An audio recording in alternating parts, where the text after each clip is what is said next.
Hello दोस्तों, welcome back my channel. तो आज हम बात करेंगे कि स्टॉक मार्केट में कंपाउंडिंग कैसे काम करती है। इसे समझने से पहले क्विकली समझ लेते हैं कि सिंपल इंटरेस्ट और कंपाउंडिंग इंटरेस्ट में क्या डिफरेंस होता है।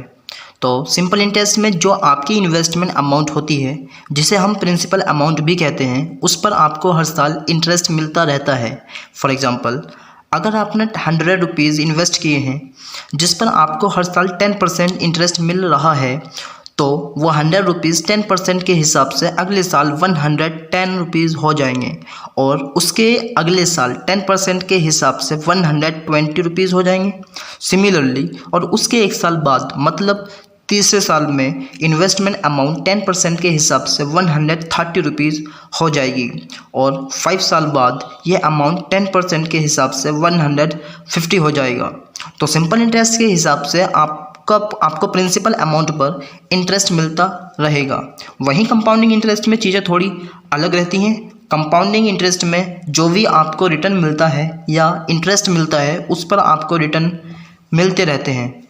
फॉर एग्ज़ाम्पल, आपने 100 रुपीज़ इन्वेस्ट किए हैं और हर साल आपको उस पर 10% कंपाउंडिंग इंटरेस्ट मिल रहा है, तो उसके हिसाब से वो 100 रुपीज़ एक साल बाद 110 रुपीज़ हो जाएंगे। अगली बार जो आपको रिटर्न मिलेगा वो 100 रुपीज़ पर नहीं बल्कि 110 रुपीज़ पर मिलेगा। तो इस हिसाब से रिटर्न्स आपको मिलते हैं। 100 रुपीज़ की इन्वेस्टमेंट 10% कंपाउंडिंग इंटरेस्ट के हिसाब से 110 रुपीज़ हो जाएगी और नेक्स्ट ईयर वो 121 रुपीज़ हो जाएगी, क्योंकि दूसरे साल जो आपको रिटर्न मिला है वो इनिशियल इन्वेस्टमेंट पर नहीं बल्कि 110 रुपीज़ पर मिला है। सिमिलरली, तीसरे साल जो आपकी रिटर्न मिलेगा वो 121 रुपीज़ पर मिलेगा, जिसके चलते आपकी अमाउंट 10% कंपाउंडिंग इंटरेस्ट के हिसाब से 133.10 रुपीज़ हो जाएगी। इस हिसाब से आपका इनिशियल इन्वेस्टमेंट 5 साल बाद 161.05 रुपीज़ हो जाएगा। तो सिंपल इंटरेस्ट के हिसाब से आपको 10% आपको 100 रुपीज़ का इनिशियल इन्वेस्टमेंट 5 साल बाद 150 का हो जाएगा, जबकि 10% कंपाउंडिंग इंटरेस्ट के हिसाब से आपका इनिशियल इन्वेस्टमेंट 5 साल बाद 161.05 रुपीज़ का हो जाएगा। कंपाउंडिंग इंटरेस्ट की वजह से आपका अमाउंट सेम 10% के इंटरेस्ट पर आपको सिंपल इंटरेस्ट से कंपैरेटिवली 11.05 रुपीज़ का एक्स्ट्रा प्रॉफिट मिला। तो कंपाउंडिंग इंटरेस्ट का मतलब है रिटर्न्स पर रिटर्न, और ये एक मैजिक की तरह काम करता है। अब बात करते हैं कि स्टॉक मार्केट में कंपाउंडिंग इंटरेस्ट कैसे काम करता है। जैसे हमने पिछले एग्जाम्पल में बताया, जस्ट उसी तरह स्टॉक मार्केट में कंपाउंडिंग इंटरेस्ट काम करता है, बहुत सिंपल तरीके से। बस फ़र्क ये है कि ये हमें दिखाई नहीं देता और फिर हम कंफ्यूज हो जाते हैं। फॉर एग्जांपल, आपने एवीसी नाम की एक कंपनी में कुछ शेयर खरीदे हैं और एवीसी कंपनी में 100 रुपीज़ पर शेयर खरीदा है। नाउ कंपनी एक साल बाद आपको 10% का रिटर्न देती है।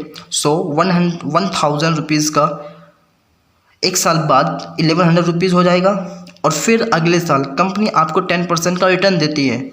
अब 10% का प्रॉफिट आपको 1000 रुपीज़ पर नहीं बल्कि 1100 रुपीज़ पर मिलेगा। 1100 रुपीज़ पर जो आपको 10% रिटर्न मिलेगा, उसके बाद आपकी इन्वेस्ट वैल्यू 1210 रुपीज़ हो जाएगी।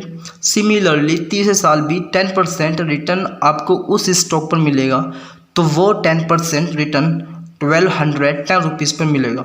उसके बाद आपकी इन्वेस्ट वैल्यू 1331 रुपीज़ हो जाएगी।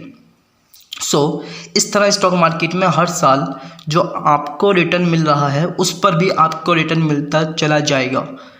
इसी को हम कंपाउंडिंग कहते हैं। जनरली जब आप स्टॉक मार्केट में लॉन्ग टर्म के लिए इन्वेस्ट करते हो तो ऑटोमेटिकली आपकी इन्वेस्टमेंट वैल्यू कंपाउंड होती रहती है। बस फ़र्क ये है कि ये वो हमें दिखाई नहीं देता।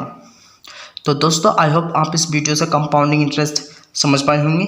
अगर आपके मन में इस वीडियो से जुड़ी कोई क्वेरी या क्वेश्चन हो तो हमें कमेंट करके ज़रूर बताएं।